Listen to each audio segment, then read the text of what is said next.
বিসমিল্লাহির রহমানির রহিম। হে সমস্ত জগতবাসী, আজ আমি শামীম আলী চিশতি আপনাদের সামনে যে আলোচনাটি নিয়ে আসলাম, এই আলোচনার হেডলাইনে আপনারা কি পেয়েছেন, কি দেখেছেন এবং এই ভিডিওটি দেখার জন্য ক্লিক করে ঢুকেছেন, যে এই লেখাটি পেয়েছেন যে শত শত পুরুষের মন জোগাইয়া তবু মাইয়া সতী। শত পুরুষের মন জোগাইয়া একজন মেয়ে কিভাবে সতী থাকে? শত পুরুষের সাথে দেখা গেছে কাম জগতে গিয়ে সে কিভাবে সতী থাকে, এটা কি করে সম্ভব? এটা শরীয়ত, তরিকত, হাকিকত, মারিফত কোনো জায়গায় কি এটা মানা যাবে? তবে মানা যাবে কি যাবে না, এই বিষয়টা আপনারা আজকে বলবেন যে শত পুরুষের মন জোগাইয়া তবু মাইয়া সতী কিভাবে থাকে।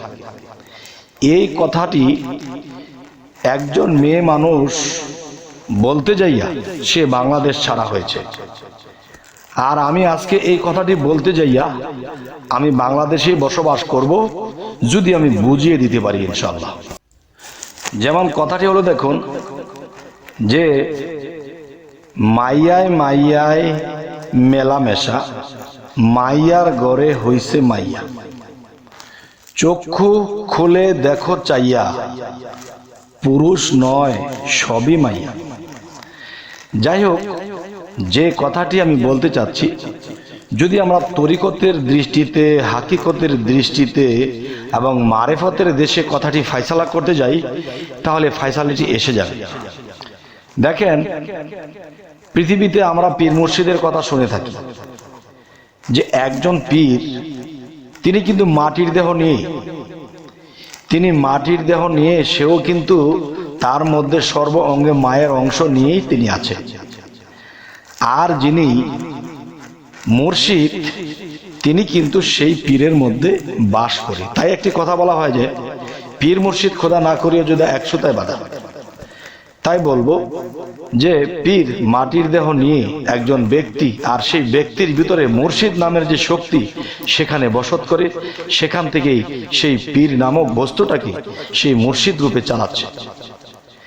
এটি বুঝতে গেলে আমি একটু সহজ করে বলবো। সেটি দেখেন যে মুহাম্মদ, এই মুহাম্মদ হলো একটি কুপি, আর কুপির আগায় যে আগুনটি সলতার মধ্যে জ্বলছে, সেই আগুনটি হলো রাসূল।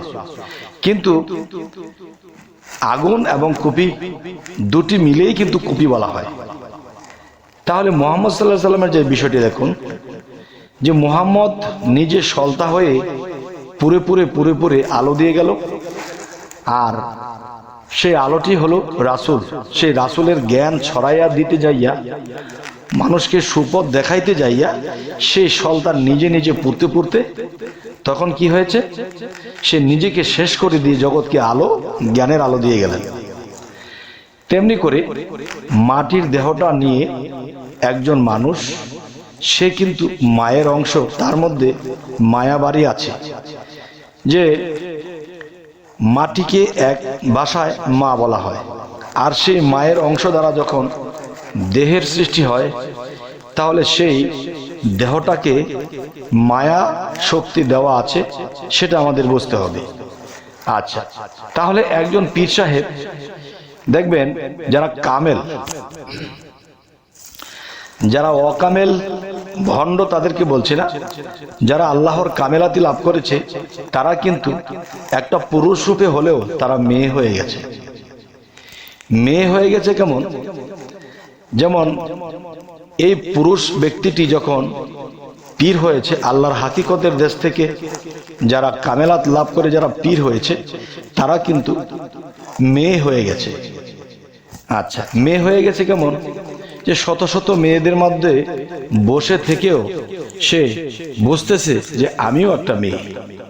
তো মেয়ের সাথে যদি মেয়ে বসে থাকে, তাহলে কিন্তু এখানে কোনো কাম বাসনা বা অন্য কোনো চিন্তা ভাবনা আসে না। আচ্ছা, এ হলো মেয়ের হাট বাজার, যে মেয়ে মেলামেশা। তাহলে মেয়ের ঘরে হইছে মাইয়া। দেখ দুটি চক্ষু দিয়ে চাইয়া যে সব ছেলে নয়, সবই মাইয়া। তাহলে বোঝা গেল কি, মেয়ের সাথে যে মেয়ে হয়ে যেতে পারে তখন কিন্তু সে তার সেই যে পুরুষত্ব বা যৌবন সেটা সেখানে কাজ করবে না, ওসব তার কোনো কিছু মনেই থাকবে না।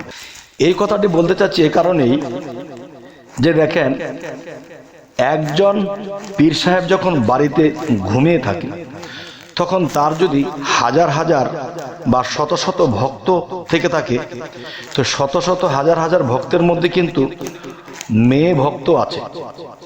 তো এর মধ্যে দেখা যায় কি, যে কোনো ভক্তের বাড়িতে স্বপ্নে চলে গেছে, স্বপ্নে গিয়ে বলতেছে, মা মা গো, আমি আমার মায়ের বুকের দুগ্ধ পান করব।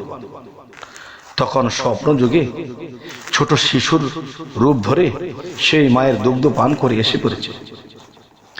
তাহলে বোঝা গেল কি, এক জায়গায় তিনি পিতা সেজেছে, এক জায়গায় তিনি কি হয়েছে, এক জায়গায় তিনি শিশু সেজেছে, আরেক জায়গায় গিয়ে তিনি স্বামী সেজেছে। তো স্বপ্নযোগে কোনো ভক্তের সাথে যদি দেখা যায় স্বপ্নে তার সাথে কিছু হয়ে যায়, দেখেন কোনো পুরুষ কোনো নারীকে যদি বলে স্বপ্নে আপনার সাথে আমার মিলন হয়েছে, তো স্বপ্নের মিলনে কিন্তু বাচ্চা হবে না, বাস্তবে হতে হবে। ঠিক এরকম বহু মেয়ে ভক্তের কাছে এই পীর স্রোতটি চলে যায়, চলে গিয়ে কাউকে মা বলছে, কারো বুকের দুধ পান করছে, কারো কাছে পিতা সাজছে, কারো কাছে স্বামী সাজছে, গিয়ে স্বপ্নযোগে কত কিছু হয়েছে। কিন্তু এই যে স্বপ্নে যে কত কিছু হয়েছে, যে এখানে যে একটা ব্যাখ্যা লুকায়িত আছে, যে স্বপ্নে এত কিছু হলো, কিন্তু এটা যদি বাস্তবে হতো, কোনো মেয়ের সাথে একা ঘরে এরকম পীর সাহেব এমন কিছু দেখলে কিন্তু তার বিচার হবে, এটা আইনের কাছে তারা অন্যায় বা অবৈধ কিছু ধরা পড়বে।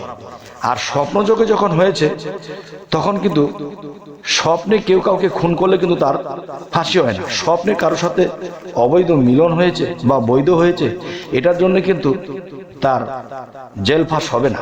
তাই এখানে এমন কিছু কথা আমি আপনাদেরকে বলছি, যে শত শত পুরুষের মন জুগাইয়া তবু মাইয়া সতী।